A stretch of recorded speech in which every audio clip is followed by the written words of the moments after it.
There's an executive role that most companies are missing and that many leaders aren't even aware exists. It's one that can unlock higher levels of performance across the entire organization and set companies up with a massive competitive advantage in the coming years. But not every company is ready for this role because it requires a significant shift in mindset about how businesses operate and what it takes for people to sustainably perform at high levels. This role is called the Chief Wellbeing Officer. And today's guest, well, she's held one of the most unique CWO roles on the planet.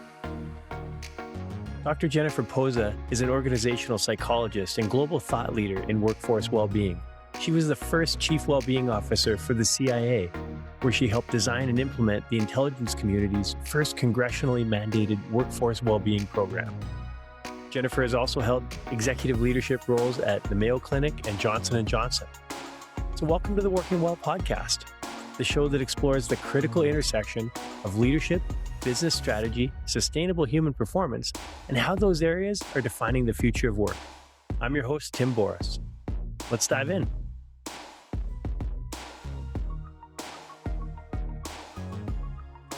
Jennifer, welcome to the Working Well podcast.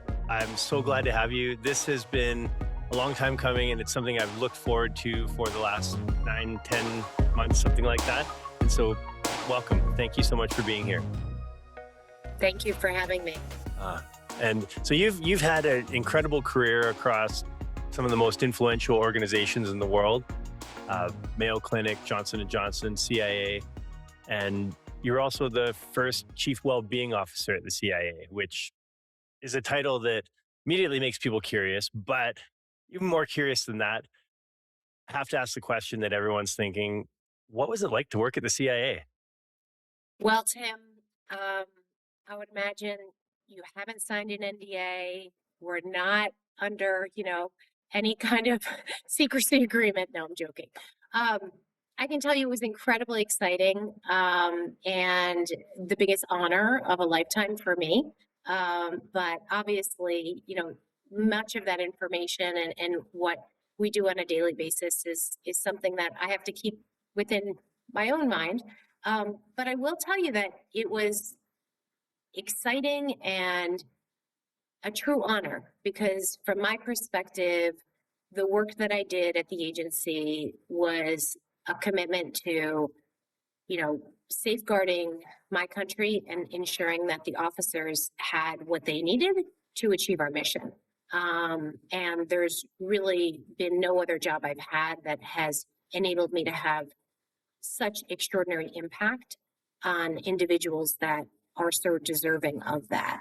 Well said. And I think there's this mystique around the CIA, and people think, oh, it must be this totally unique place. But when it comes down to it, it's an organization with people and leadership and organizational structure. And so all of these things that apply to so many other organizations still apply to the CIA. And that brings me to one of the key messages and thoughts that came up when we chatted last time was that you had said human performance is becoming a competitive advantage for organizations. Mm-hmm. Why do you think that's happening now? Yeah, I think it's happening because there's an incredible amount of disruption in the field, obviously with what I'll call the AI evolution and all of the changes in terms of work design and workplaces and how we do our work.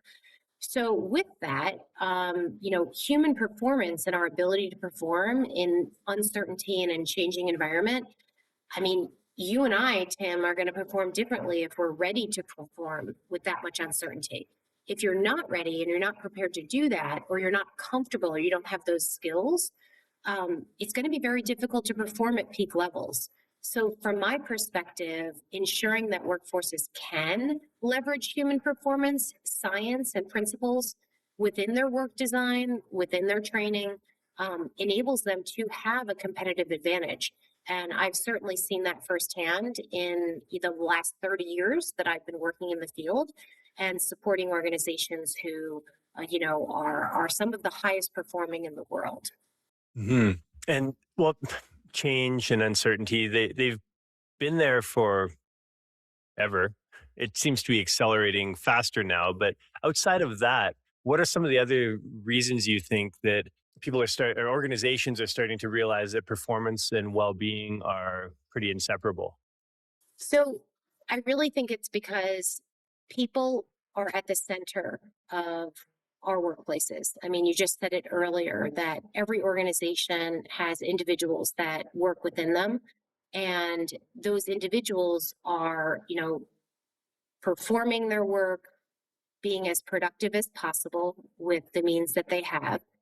And from a well being perspective, if individuals are not physically strong, mentally strong, emotionally equipped to handle their work, either their roles or the relationship management within the workplace, they're not going to be able to perform at their peak levels. So, again, I think that we have to look at individuals and the dynamics of individuals working as teams to really optimize what we do within the workplace. And if we're not doing that, we aren't able to perform at peak levels because we miss critical opportunities. Hmm. I think in the past, a lot of folks have seen, I'm going to call it wellness, as something that is only related to maybe the elimination or not having disease and being sick. So we saw this, we see this in health clinics and maybe health services of the organizations where you say, I want to make sure that Tim, if he has a certain illness, he's diagnosed appropriately, he's treated appropriately. So when we look at health as only a risk to be managed and not human performance as an opportunity to drive business performance, we actually limit our ability to leverage human capacity. And so, from my perspective, businesses are absolutely realizing this. And in many capacities, COVID was a silver lining, right? Because individuals might not have been ill, they didn't have COVID, but they couldn't actually perform work because they weren't in the workplace or engaging with their colleagues easily, et cetera, et cetera. So what we saw was that despite them being healthy, they were removed from their ability to work well. That's almost an extreme. But the silver lining of COVID was that C-suites were paying attention to the health and well-being of their workplace, right? And we also know that from the research that during that time, organizations were very much actively caring for and seeking ways to support the overall well-being of their employees, right? Because they needed to make sure that they kept their employees well, even though they might not have been in their traditional workplace settings. And when you look at the data, employees felt very much cared for during that time because the C-suite was paying attention to the health and well-being of employees. It doesn't mean that they're not paying attention now, because I do think many organizations are. But I do think it shifted again now that we've, as the years have passed since not being, if you will, in the pandemic. I think there's been more skepticism, and you see it in the data from employee surveys, that employees are questioning whether or not their C-suite and their senior leaders are caring about their health and well-being. And so we're seeing that dip in the data. And I do think that answers your question spot on to say that's why there's a competitive advantage. Yeah. Because you are hearing loud and clear from employees that they are feeling as though there's an opportunity to further support their health and well-being in the workplace. Does that answer your question? Absolutely. And yeah, I love it, especially how you said about COVID being that catalyst. And a couple things come up for me is one is that the difference between, you said health and well-being. And I often put wellness into that mix as well and saying companies have had wellness programs for lots of years. From my perspective, I saw COVID being really a wake up call to say, hey, the check boxes we've been doing on wellness aren't cutting it. There's something missing. And, Mhm. with clients, when I talk to them, I always say wellness are the tactics. And if those tactics aren't producing well-being as the outcome, the feeling generated by the wellness tactics, then there's something disconnecting in the middle. And for me, COVID was a big shining a spotlight on that disconnect, because companies for years would say, "Oh yeah, we have a wellness program. We have a great wellness program. We do this, this, and this. We upped our benefits. We upped our mental health coverage." And I'm like, so why are people still stressed and burnt out? Why is engagement low? What's missing? So for me, I guess I often talk about programs versus strategy. Mhm.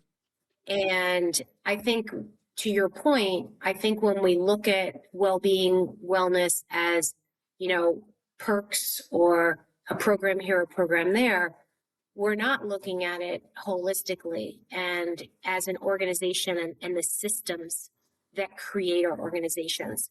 So, I'm an organizational psychologist, so I really study the behaviors in workplaces and how we can achieve peak performance through those behaviors. And if you do pay attention to behaviors, yes, you can have very strong evidence-based programs and services that are offered. And I think that's actually incredibly important. I kind of categorize that under expertise. So we don't want in any way, shape, or form anyone to feel as though they shouldn't be either as an employer purchasing or ensuring that they're providing evidence-based services, support, resources, et cetera.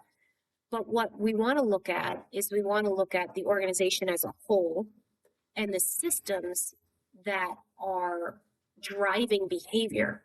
So a program might drive behavior. For example, if you have a program that's supporting strong choices on childcare or elder care, for example, that program might actually change your behavior, Tim, because you have access to it and you're not going to make a decision on your childcare or your elder care without accessing that maybe guidance that is being offered to you.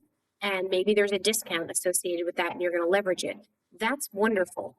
But what systems I'm speaking about that could drive your behavior even further are whether or not the organization gives you maybe time within your workday to identify services that are available, or maybe within your workday giving you the opportunity to take leave or manage some of that engagement with the providers. For example, having time during your day to actually make a few phone calls. Maybe it's a special needs child that you're managing their education and you've got to talk with a counselor and that counselor is only available during the day. If the systems, the culture within a workplace doesn't allow you the time to do that, then you become stressed because even though you have an evidence-based service available, you don't have time within your workday to actually reach out to that vendor, to that provider, and actually coordinate the care. And then all of a sudden, you're not getting the care at the right time for your child with special needs. So I think it's more around not only scheduling, which is what I'm using the example of, but processes, systems, policies that are happening, that are created through the organization, sometimes intentionally, sometimes just by nature of growing as an organization, that end up defining the behaviors we take as individuals. Mhm. Some of those behaviors can actually support our well-being and others can actually detract from it. So the example of not having time during your workday to coordinate with a care team for a family member that has needs is very stressful and can actually really diminish an individual's well-being and their focus on work and their performance because their stress level increases, their focus decreases on work, and then it becomes a very difficult thing to manage for that employee, and then potentially then aggravates the relationship between the leader and the employee because the leader thinks the employee doesn't care about the job, but meanwhile the employee is actually just super concerned and stressed and can't find a way to manage this conflict in time. And so if there isn't strong relationships being built between that leader and that employee, it's difficult to resolve that issue and then ensure that the employee gets the space they need to manage life along with work. I call that effective work-life integration. Mhm. You know, that's a really good example, only one that I've seen that often happens when the systems or processes within the organization truly impact whether an employee can manage work and life effectively together. And I guess that goes back to the organizational strategy that you mentioned and where the chief well-being officer role would come in, because in lots of Correct. companies with lots of companies are missing that strategy, the bigger organizational strategy. They have all the piecemeal programs, but there's nothing tying them together, or the organizational strategy isn't curating which programs are offered where. And so, talk to me about the chief well-being officer role. Like, what actually is that? 'Cause most people Yeah, aren't and I mean, familiar with it. I'll kind of like do exactly what you just asked me, which is how do you circle back to resolving that issue that I might have just described, which I think is pretty typical in, you know, organizations that have a fast tempo and are really trying to do a lot for the employees, but are stuck in this issue of, well, we're giving so many benefits and services. Why aren't the employees taking advantage of them? Why are they still stressed? Why are they saying we're not caring? So, as a chief well-being officer, you know, I think that the role is incredibly important and impactful because it does look at it as an organizational strategy and an organizational um, initiative that can really pinpoint the pain points at the employee level and the leader level. So the responsibility of a CWO, a chief well-being officer, in my opinion, is to really support the resilience, the readiness, and the well-being of your workforce. And that individual is a senior executive that is held accountable by the leaders of the organization as well as the employees of the organization to do that job. So, what is the job? The job is really to understand what the needs are of the workforce and the leaders to make sure that we understand what is compromising your well-being. So, because we want to understand that question and what the issues are, because if you do have high levels of well-being, there's really no reason why you can't perform at peak levels, right? So, and that really does rely, Tim, on an assumption. So if you're a leader that doesn't believe someone needs to be well and healthy to perform at their highest levels, you're not going to want a chief well-being officer. It's not going to be something you're interested in. And trust me, there are some leaders out there that feel that way. I work with the leaders that intuitively understand that when people are well and they feel good about themselves, their lives, and I can talk a little bit about the definition of well-being, they will perform at higher levels. You are set up for success when that is the case. There's research to support it. And we know that when people are better, they do better, right? So if I'm a CWO for a director, a president that obviously has that assumption and has made this a strategic priority for the organization, and this is what organizations do when they hire and have a chief well-being officer. The process is quite systematic. That CWO is responsible for assessing the needs of the organization and then identifying priorities. In my previous role, we had 4 different priorities that I'm happy to share. One was an example of what I just talked about, which was work-life effectiveness. It doesn't mean the same scenario was happening, but I gave you an example of what a scenario might look like. So work-life effectiveness is something that many individuals working within this climate globally are challenged with. How do you manage your work alongside with your life priorities? There's just not enough time in the day, oftentimes for high performers to do that. So you actually have to really learn and apply skills to effectively do that. That is one area or a priority that an organization might have. Another organization might have a priority of workplace flexibility. Flexibility has been a big topic ever since COVID. It continues to be. As you know, depending on the organization, some are bringing folks back to the workplace for 5 days a week. Others are doing 4 and continue with hybrid. Some organizations are saying we don't need to be in person. We learned that with COVID. There's such variability, but there's also a lot of personal need when it comes to flexibility, depending on the stage of your life and the needs that you have. That is what is called a pain point between meeting individual employee needs as well as the organizations.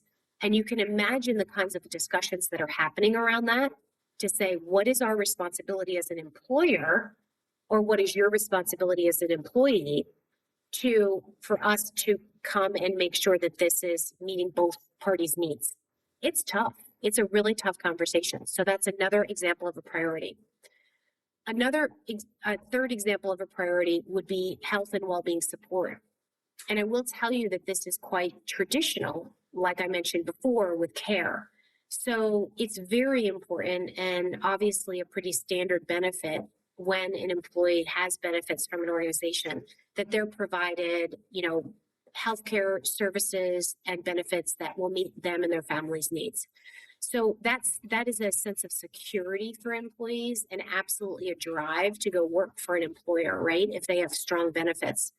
And so that's an area that making sure that there's evidence-based practices that are included within those offerings, even access and quality of care, specifically in the behavioral health arena, is continuing to grow and improve now that, we've got a lot more science and, quite frankly, data. I think that will continue to grow. But that's another area of priority. So back to the CWO role.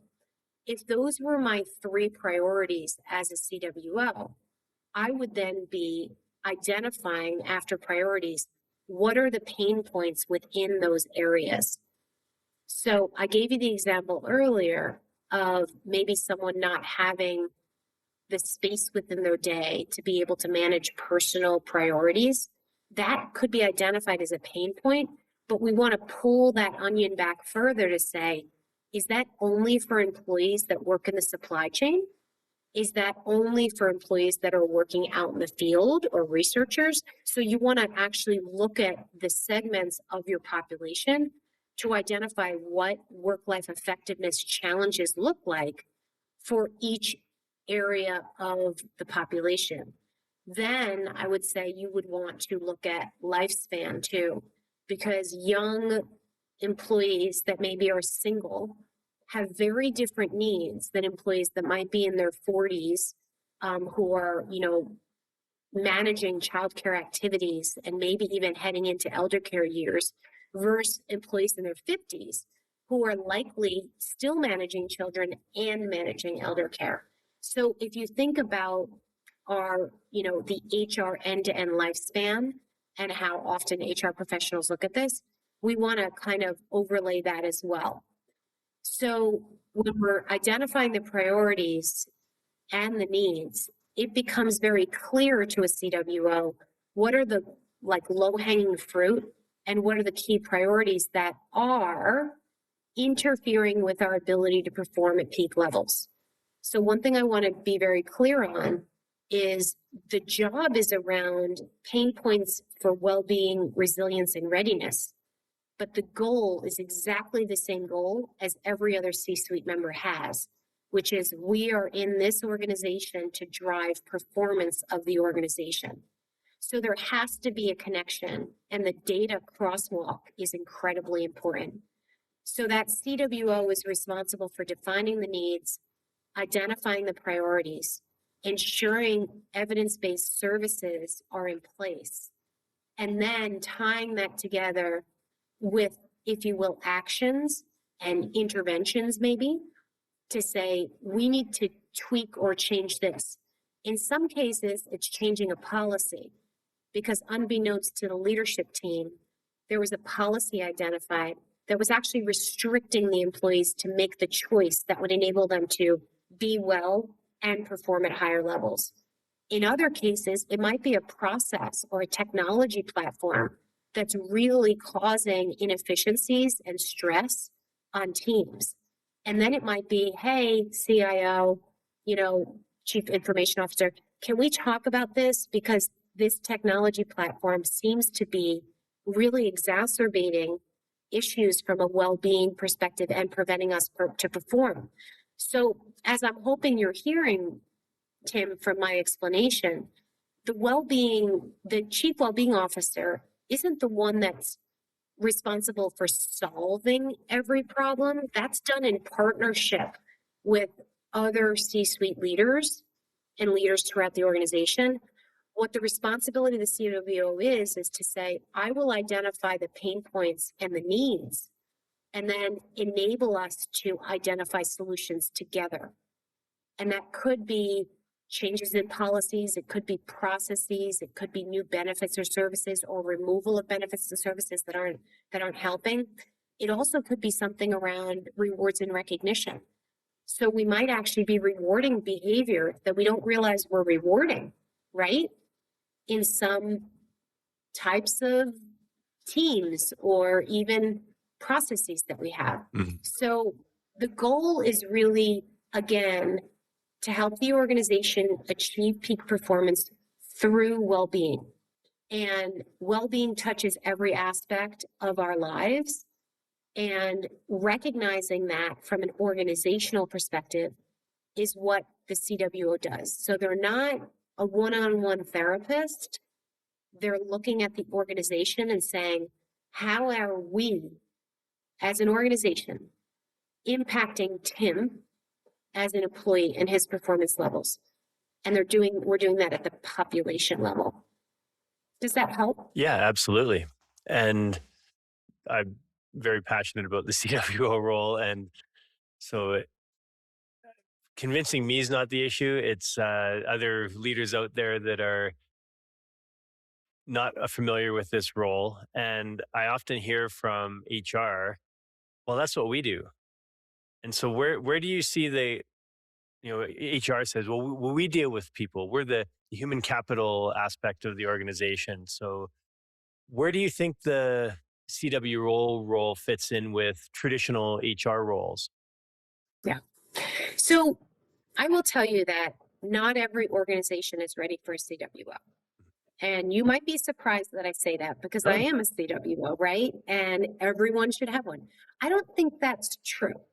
I don't think it's true because, again, I said before, if you do not have leadership support and an assumption, a leadership assumption that well-being is important for performance, putting a CWO in that organization isn't going to help. It's actually going to frustrate leaders that do understand the connection, and the employees are going to get incredibly frustrated because that CWO won't have the partnership that is absolutely essential to be successful in the role. I have been lucky and wouldn't have taken on the roles that I've had if I didn't validate that assumption before walking in. So first, that being said. Secondly, is the Chief Wellbeing Officer potentially duplicating roles? It depends on the organization.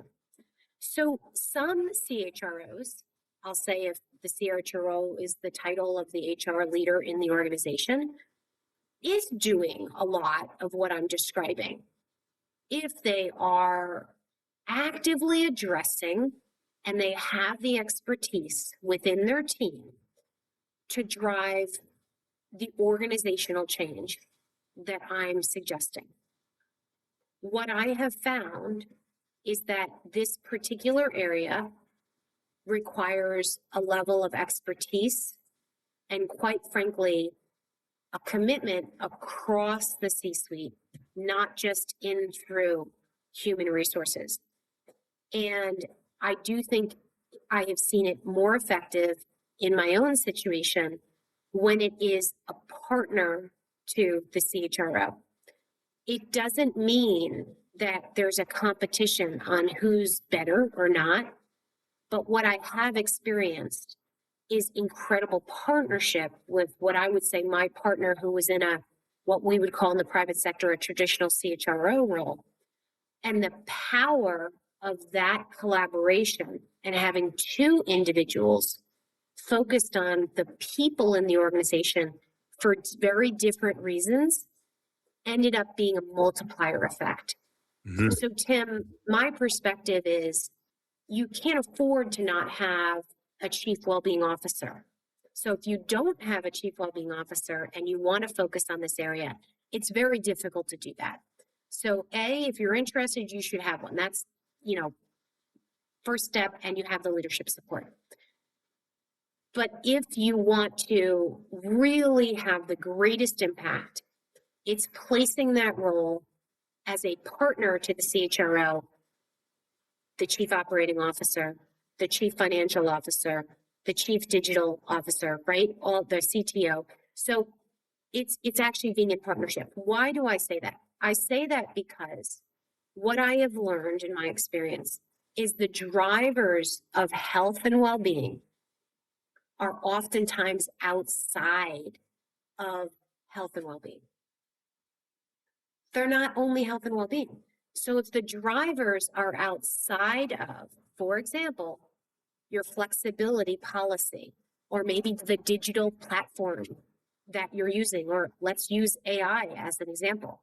If AI and whatever it is that the organization is creating in terms of that AI strategy, HR might be aware of it, but HR doesn't own it. So if there's a problem and the CWO identifies that that's the pain point and a priority, that CWO is going up, having to go up to the CHRO and say, hi, I'm finding a lot of risk in this area, and I seem to be realizing that, this is coming at every end. Would you mind making sure that we can have a conversation with the CTO over here, and then we can be part of that digital AI strategy execution? I mean, it's just more steps to partnership. And that to me is very inefficient. And I think I've been there in the past before. And the difference when you put that CWO at that same level is it does a couple things.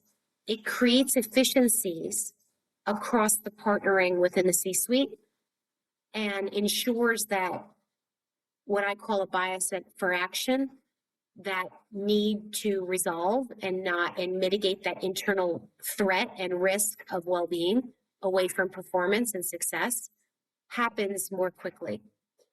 I think the well-being strategy ends up being much more effective because it's the focus of the CWO, and those leaders can hold the CWO accountable just like the employees can, to say, you are being held accountable to tell me as a CTO what my greatest risk is.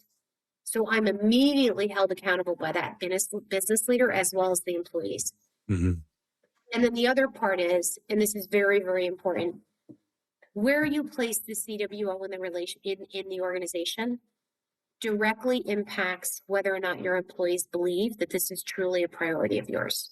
If I'm your CWO and you stick me within an organization that's under 4 layers of management, do you think that your employees are going to believe that this is a priority? No. So it's not only from an operational effectiveness perspective, it's also for the mere reason why you're doing this in the first place.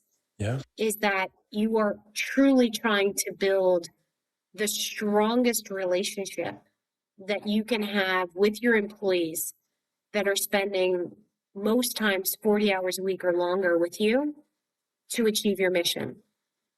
So as a leader, that speaks volumes for you to put someone who's in charge of them and their family's well-being while you're in their care at the level of priority that you want that to be. So there's those 2 pieces that I think are critical that should really be thought about when you're thinking about placing a CWO within your organization. And if you're not ready to place that person at the C-suite level, then I hope that as a leader, you are absolutely ready to make sure that your CHRO understands the level of importance within their own strategy that human performance and well-being needs to have. It shouldn't be a sick care model, which is traditionally what we have had in many organizations in the past.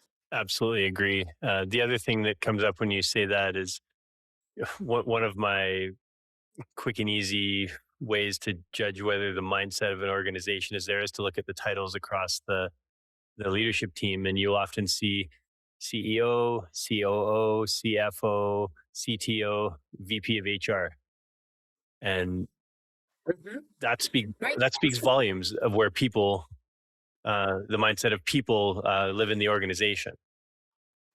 And this is where I say that there are CHROs out there that are prioritizing well-being. Yes, It's a pillar of their strategy. They're doing exceptional things. And that I think the breadth and depth of HR has really expanded exponentially over the last 10 years. So I mean, when we think about that position and the importance, hands down, that not only should an organization be having a CHRO and not a VP of HR, yes, they should be alongside that CHRO having a Chief Wellbeing Officer.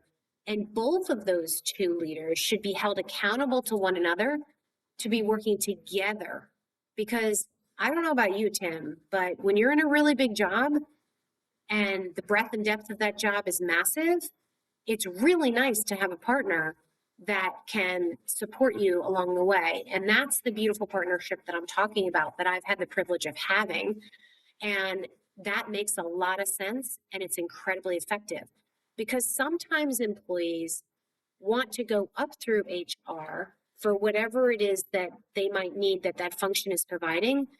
But there are many employees that really feel as though they need a different avenue to either voice a concern or enhance their work experience in a way that makes sense. Like, I don't think most employees would go to HR if there was a technical issue. But if they have a CWO that's saying, hey, how is your well-being being impacted by the workplace? Talk to me a little bit about your mental well-being and, and that what that by that I mean like your ability to, focus at work and not get distracted and, making sure that your mental acuity and your agility is there to perform the jobs that we're asking you to perform. When you start having those conversations with employees, they start telling you about, I'm in open space in my office and I have to put headphones on every single day, or I can't find a focus room because we redesigned the offices 10 years ago. And that was supposed to drive collaboration and innovation. But all it's done is made me distracted all day long. So when I have to come into the office, I run to a focus room and then they're all booked up and I can't find them. Well, there's so many things that we uncover in these conversations. If I think about physical ability, sometimes it's, I need to be able to find healthy food and I'm not always sure that the cafeteria has what I'm looking for and interested in. Well, then you have an opportunity to take a look at, high performance nutrition in your food service contracts. So there's so many things that can be done in this area, and the value of having those conversations with employees. Again, I have been a very strong partner to a very strong, what I would call CHRO, that has hands down appreciated the insights, and we've been able to drive strategies together so that we could implement what mattered most to employees. And I think that's what organizations try to do each day. So if I were on a leadership team and I wasn't the CHRO, but I was maybe the COO or the CFO, I think I would be saying, if I didn't have a partner at that C-suite that was focused on this, I'd say, who should that be? What are we ready for? And when can we get that person in? Because I will tell you that the organizations that aren't focused on well-being, either through the CHRO or at the CWO level, they are missing opportunities to perform at their highest levels because their employees are have barriers and challenges in the way that is preventing them from performing at those levels due to an impact on their own well-being or their family's well-being in today's environment. I agree. Yeah. One of the conversations I've had a lot recently and been hearing a lot of, you see it a lot through the HR community, is the split that's happening in HR between the strategic side of HR and the more administrative side of HR. Mhm. And I think it makes perfect sense to at the C suite to have that CWO and the CHRO or CPO or whatever you want to, whatever acronym you Yeah. use.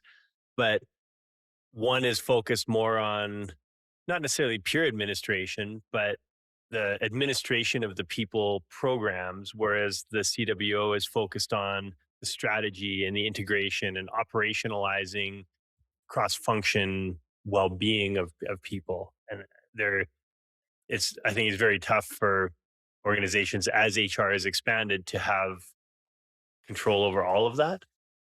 And it's like a bit of a Yeah. schism in mindset. And again, if the CHR role expands exponentially into the strategic side, Tim, then it needs to prioritize human performance in that evolution, right? And I mean, that might be the way that some organizations say, I want to do this.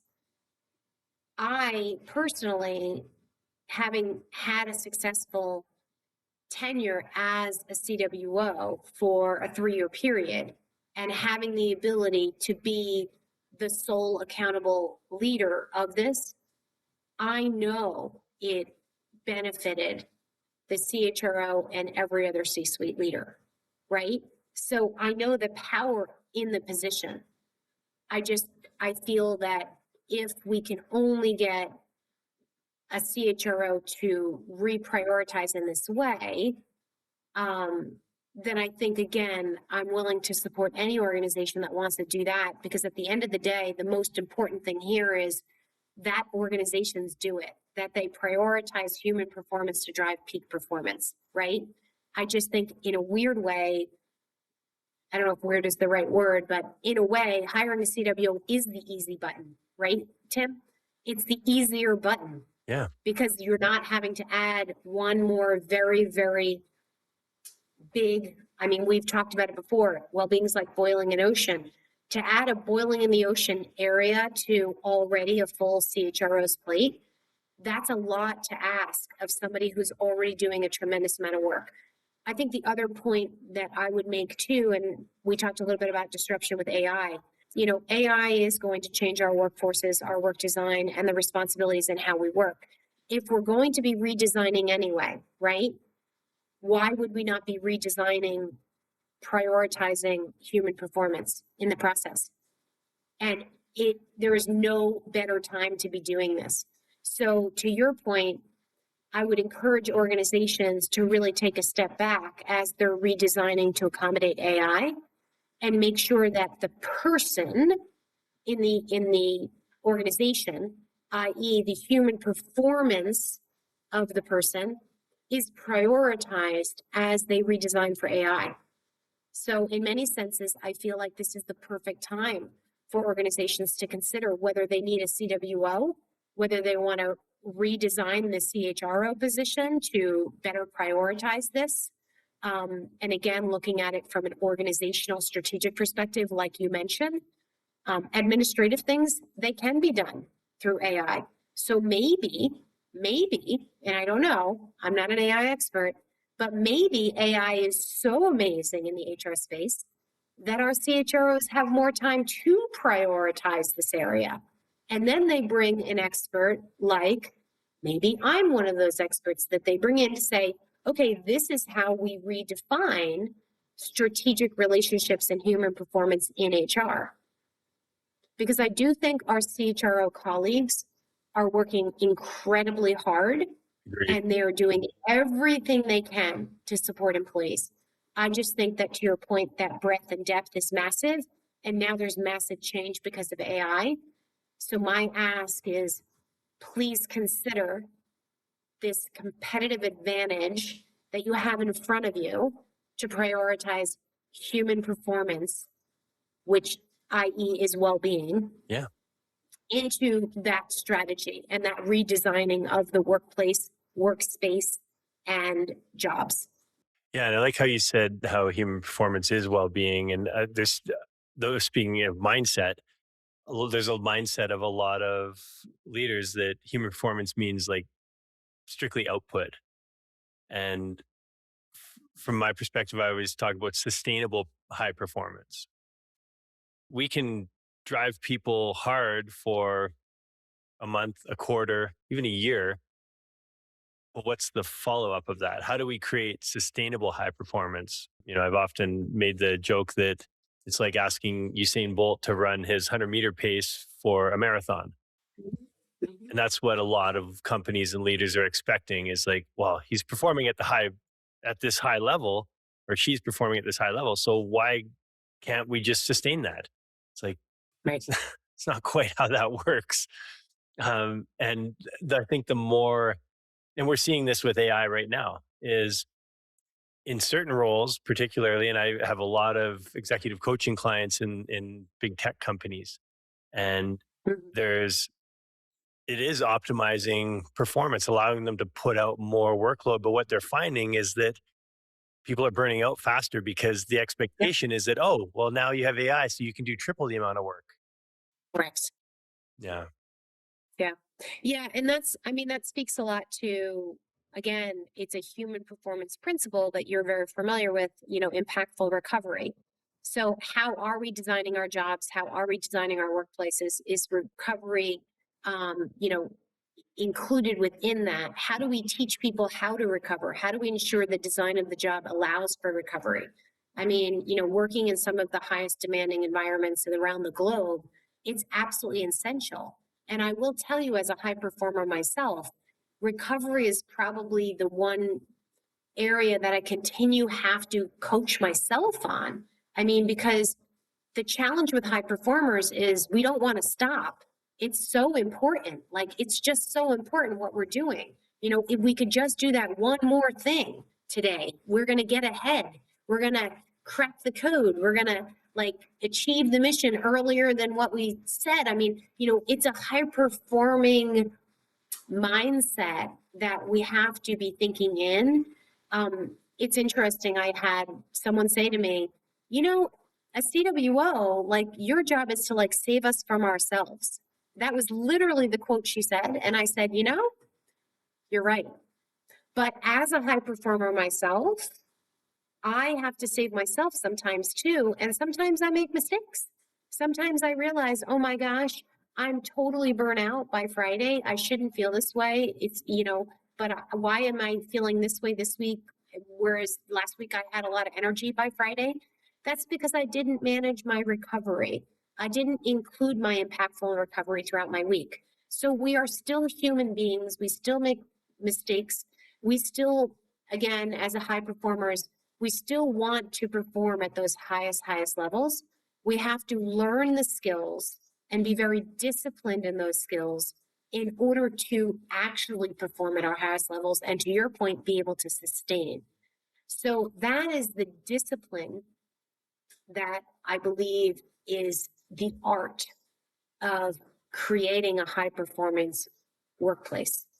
And I think the art is something that does require a lot of systematic change, oftentimes, and a methodology to how we design our workplaces, and awareness of habits and practices and processes that can limit our abilities. So, and that's the awareness piece where I always feel like, as a CWO and a fractional CWO now, when I raise awareness in leaders' minds to these principles, they're not experts in these principles, nor should they be. But all you need to do is give a leader actionable data and insights, and high performing leaders want to solve for it. So it's an immediate impact on how effective we can become. In my roles, it usually takes like 3 months before you see some shifts and movements in culture. And that depends on the size of the organization. But, Tim, it's incredible when you start actually collecting the data and then providing that actionable data to leaders, because they just want to do better because they're high performing themselves. So it's almost like you're giving everybody the information they need to perform at higher levels. And then it just becomes this momentum and this ability for us to say, wait a minute, we have the ability to really do really hard things and overcome challenge in different ways than I ever imagined before. I had no idea that our team had the ability to do this, right?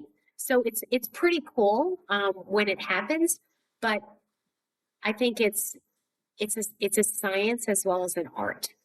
Agreed. And yeah, thank you for the amazing overview of the CWO. When we talk about skills, if a company is looking to implement the CWO, other than hiring you, what skills do they need to look for in the people they may have within the organization?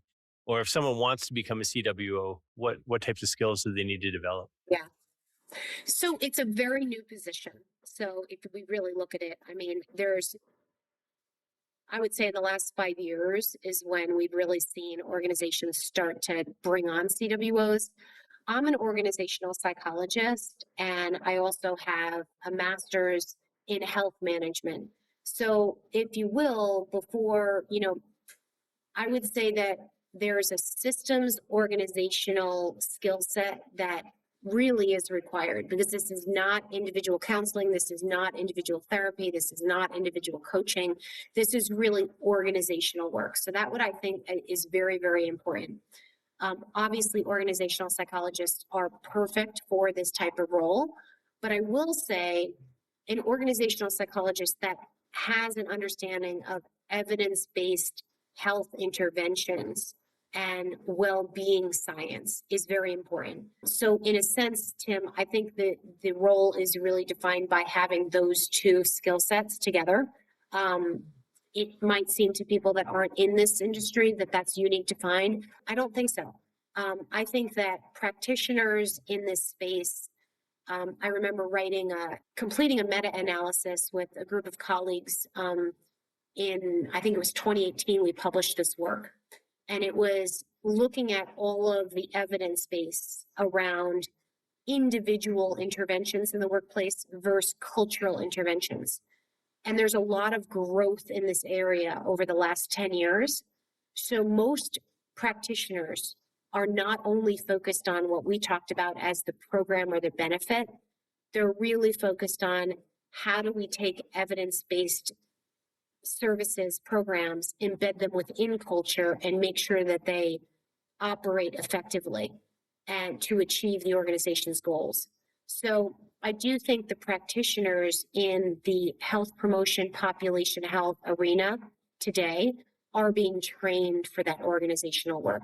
So, and then last, I would say, if you look internally within your organizations, if you are successful within, I'm going to say, global health services or anything in this area within an organization today, I would look to those leaders and say, what are we most effective in today? And make sure that your internal experts can help guide you in filling the need for such a role. Because you might actually have people on your team already that have either the practical experience or the organizational experience, right? And then you have to marry that.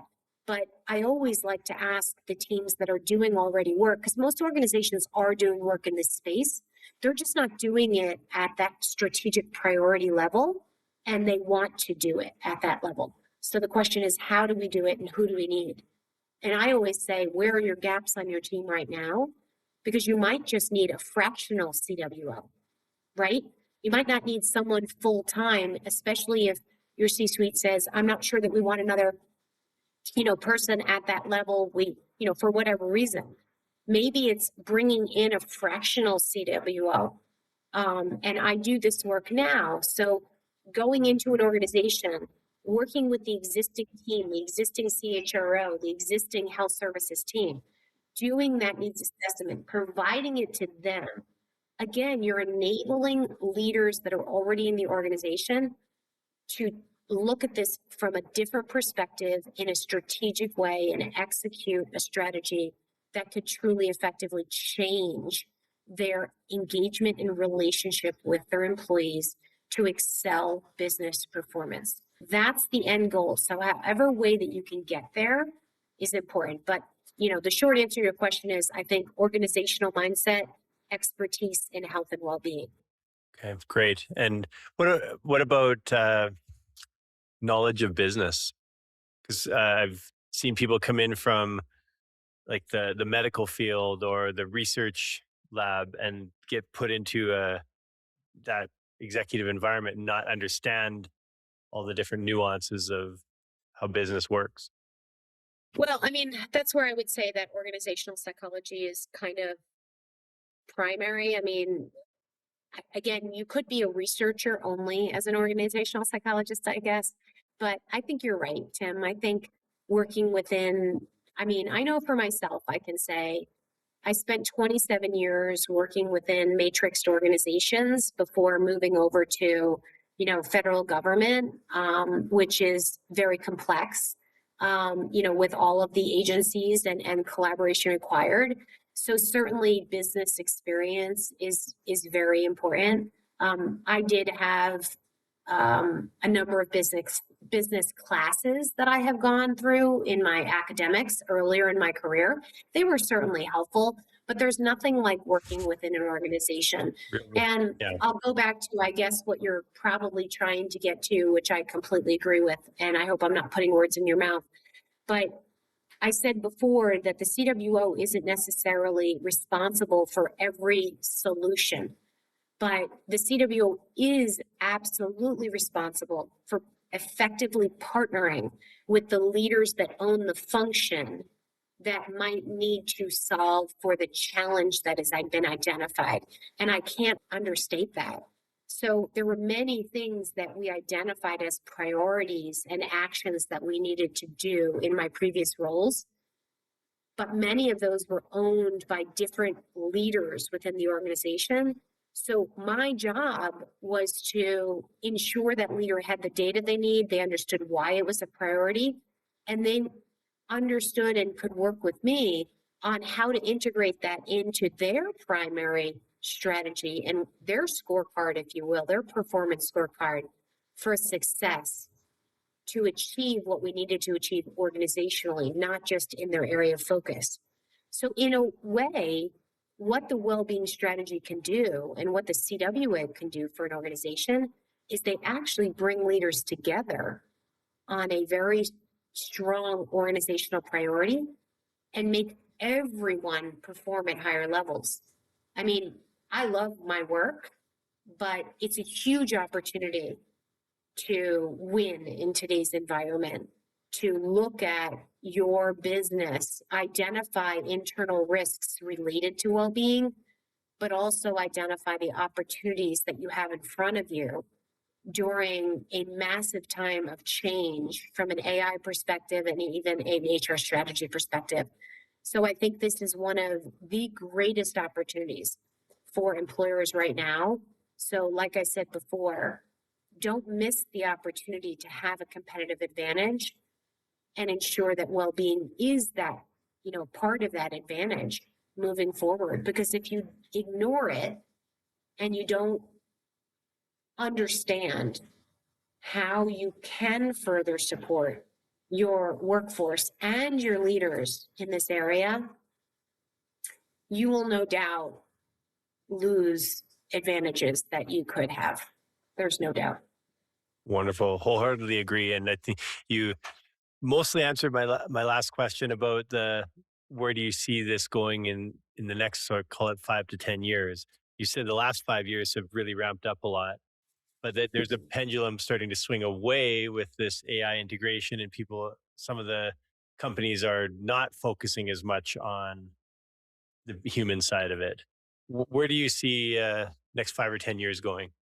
I mean, I honestly think that the organizations that are not focused on the human side of the, like I call it the, machine human relationship, The ones that are not focused on the humans, I actually think will have a lot of cleanup to do and a lot of challenges in the future. I mean, I have no doubt, unless there's not going to be any humans that, survive, we are going to have major issues within organizations that don't recognize the importance of the human part of that equation. And those that do, and they really look at this as an opportunity, like we've talked about, for redesign of the relationship with employees, I think those organizations will excel, because that is where the highest performing employees will want to work. They will not want to work at places that they are not cared for and they are not valued. There are 4 decades worth of data and research that demonstrate that. Human beings are not going to change. Why would any one of us want to go work for an organization that doesn't value or care for us? Maybe if the paycheck is that high, but you just talked about sustainability, right? Sustainability. And when do we see that people perform at their highest? When it's intrinsic motivation that is driving them, not just the extrinsic. So again, this is the psychology of the workplace. And I do predict that organizations that are not equally, if not more focused on the human, while they're experts that focus on digital and creating their AI strategy are focused on all that technology, if they're not sitting at that table and that is not a holistic strategy, inclusive of humans and peak performance and human performance, I think that they will find themselves with even greater challenges, probably within the next 2 years. It's going to be a very short period of time to be able to see who falls off and who really thrives. Yeah, I'm so glad we're on the same page on that. I see it exactly creating quite a bit of a split in the workforce, in the sense of companies that are following that will get the talent. Jennifer, thank you so much. I know we could keep going forever on this. This is an area of passion for me as well as for you. And where can people find you if they want to hire you as a fractional CWO or check out your website? Oh, thanks, Tim. Yeah, so I'm independent now. So I've decided to leverage flexibility in my days and work with more organizations rather than just one right now. So I'm excited to, talk to anybody who might be interested. The best place would be to go to www.drjenniferposa.com. And then I'm also on LinkedIn. I'm on Substack. I try to post regularly so people can see what I'm thinking, and maybe even, get folks like you to comment and share your own opinions online with some provocative thoughts out there. So yeah, I think my website is probably the easiest way to reach me. Awesome. And thank you so much for a great conversation today. My pleasure. It's been great to have you. And I'll make sure those links go in the show notes. Awesome. Thanks, Tim. We'll see you soon. That wraps up another episode of the Working Well podcast. If you enjoyed the show, please rate, review, and subscribe wherever you get your podcasts. Now, which guests or topics would you like to see featured on the show? Message me through LinkedIn or on the contact page of timborys.com with your ideas. Thanks for tuning in. I'm Tim Borys with Fresh Wellness Group, and I look forward to seeing you on the next episode.